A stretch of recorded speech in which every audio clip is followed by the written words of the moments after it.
Waa qaybtii sideedaad qisooyinka nebiyada. Waxaan qaybihii hore ku soo qaadanay qisooyinkii Nebi Aadam iyo Nebi Nuux calayhimussalaam. Haatanna waa Nebi Idriis calayhissalaam. Nebi Idriis wuxuu ka mid ahaa nebiyadii Ilaahay qur-aankiisa uu ku sheegay. Wuxuu Rabbi subxaanahu wa tacaala ku tilmaamay inuu ahaa Nebi Idriis nebi run badan. Waxa uu socon jiray arlada, dadka ayuu ugu yeeri jiray inay Alle keliya caabudaan. Wuxuu dadka bari jiray culuum kala duwan sida wax qorista, waana qofkii ugu horreeyay ee qalin wax ku qora. Waxaa la sheegaa inuu ahaa qofkii bilaabay tolidda iyo samaynta dharka. Wuxuu ahaa mid tasbiix badan. Waxa uu dadka baray waxbeerashada, dhismaha iyo injineeriyadda. Waxaa la sheegaa inuu dhisay magaalooyin badan. Maxaynu ka baran karnaa qisadani? 1. Cibaadada Alle oo keliya ayay u sugnaatay. 2. Qofka mu'minka ah waa qof tasbiix badan. 3. Mu'minka wuxuu dadka la jeclaadaa wixii uu naftiisa la jeclaado. 4.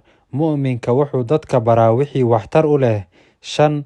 Qofka mu'minka ah wuxuu u adeegaa qoyskiisa iyo bulshadiisaba. Haatanna waa qisada Nebi Huud calayhissalaam.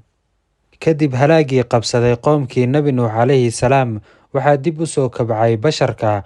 Tiradooda ayaa soo badatay, waxayna kala degeen goobo kala duwan. Qoomka reer Caad waxay degeen inta u dhaxaysa Cumaan iyo Yaman, dhulkaasi oo lagu magacaabi jiray Axqaaf. Waxay ku abtirsadaan Saam ibnu Nuux. Waxay ahaayeen dad dhaadheer oo xoog badan. Waxay dhisteen magaalo aan horay loo arag oo la dhihi jiray Iram.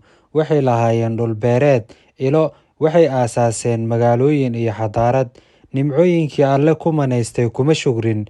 Waxay dib u caabudeen sanamyadii horay dad loogu halaagay. Waxay ahaayeen dad kibir iyo dulmi badan. Alle subxaanahu wa tacaala wuxuu u soo diray walaalkooda Huud oo ka mid ahaa kuwooda ugu reer fiicnaa, guri ahaanna ugu caansanaa. Wuxuu Nebi Huud ugu yeeray dadkiisa inay caabudaan Allah oo keliya. Wuxuuna faray inay iska daayaan caabudista sanamyada. Wuxuuna ka reebay dulmiga iyo xadgudubka.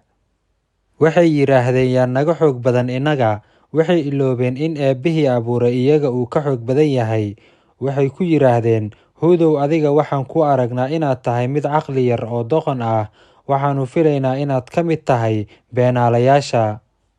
Nebi Huud calayhissalaam wuxuu ku oran jiray, qoomkaygiiyow caqliyari ima haysato, ee waxaan u imid inaan Alle xaggiisa idinkugu yeero. Waxaan doonayaa inaan idin soo gaarsiiyo risaalada Rabbi subxaanahu wa tacaala.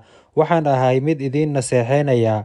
Wuxuu Nebi Huud guda galay inuu xasuusiyo nimcooyinka uu Alle ku manaystay, iyo inuu uga digo cadaabkii Ilaahay iyo caradii iyo wixii ku dhacay qoomkii Nebi Nuux calayhissalaam oo kale, iyo in iyaguna uu haleelo. Nebi Huud calayhissalaam wuxuu ku oran jiray, qoomkaygiiyow Alle dembi dhaaf weydiista oo u toobad keena. Alle ayaa roob tiro badan idinka soo diraya samada. Awooddiina awood kale ayaa la idinku soo siyaadinayaa, ee ha jeesanina idinkoo mujrimiin ah. Waxay ku warcelin jireen qoomkiisa, Huudow, wax caddaymo ah nooma keenin. Innaguna ilaahyadeenii kama tegayno, adiguna kuma rumaynayno.